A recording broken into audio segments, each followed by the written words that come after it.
20 वर्षाची विधवा, I repeat 20 वर्षाची विधवा, अजूनही आठवतं मला, अंबड तालुक्यामधली ती होती.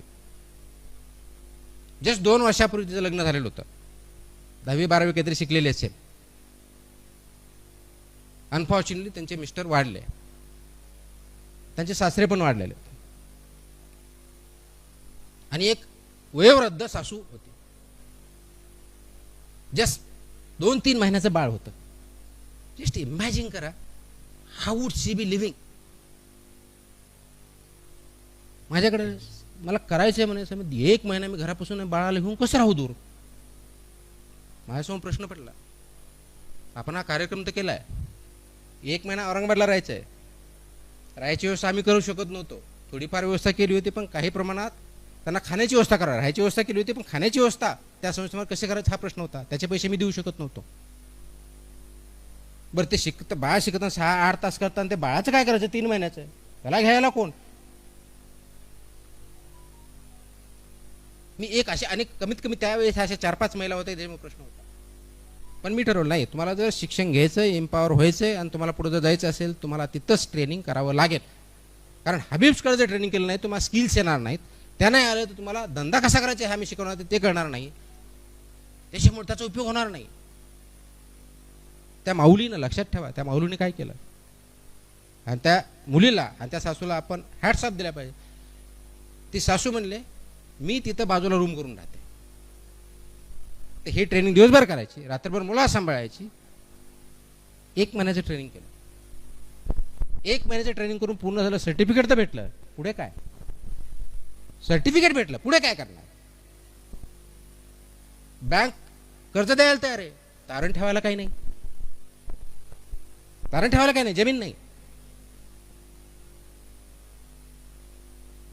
मग हे ज्यावेळेस उद्योग करायचे, ज्यावेळेस त्याला ट्रेनिंग दिलं जात होतं 1 आठवड्याचं, आणि हे ट्रेनिंग त्याचं सर्वसाधारण मार्चमध्ये संपलं. आणि मग त्यांच्यामध्ये जी स्वतःची शक्ती जी आहे विचार करण्याची, त्यांनी ती वापरली. छोटासा किट त्यांनी विकत घेतला आणि लग्न सराई जे आपल्या चालू असते, उन्हाळ्यामध्ये जनरली लग्न होतात त्यावेळेस व्हायचे. आता तर 12 महिने होतात.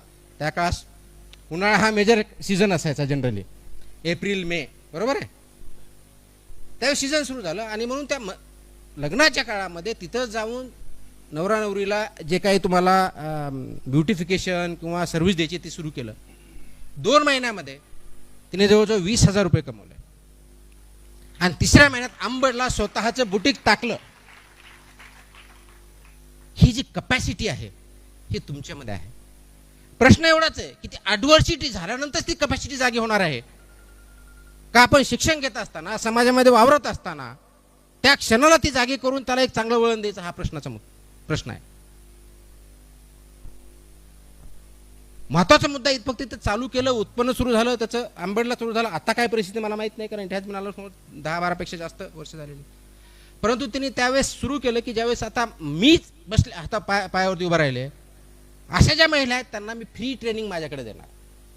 हे महत्वाचं होतं की तिने त्याच्या एम्पॉवरचा वापर समाजासाठी भल्यासाठी केला. हे महत्वाचं आहे. समाजामध्ये आपण चांगलं करायला काही जातो का, आणि ते एम्पॉवर करून समाजाला पुढे नेतो का, हा खूप महत्वाचा विषय आहे. आता मी तुम्हाला सिंपल उदाहरण का दिले, याच्यामध्ये माझं कॉन्ट्रीब्युशन काय, फक्त त्याला एक डिरेक्शन देण्याचं काम आहे. ज्या एजन्सी माझ्या हातात आहे अथॉरिटी म्हणून, त्याची बँकेची मदत लागेल, वेगवेगळ्या शासकीय कार्यालयाची मदत लागेल, ती केली. तुम्ही सगळ्यांनी त्याचा वापर करतात. तुमच्यामध्ये आहे का कपॅसिटी आहे, नेतृत्व गुण आहेत का, ते डेव्हलप करणं अपेक्षित आहेत. म्हणून आजचा टॉपिक आहे युवा शक्ती आणि सामाजिक नेतृत्व.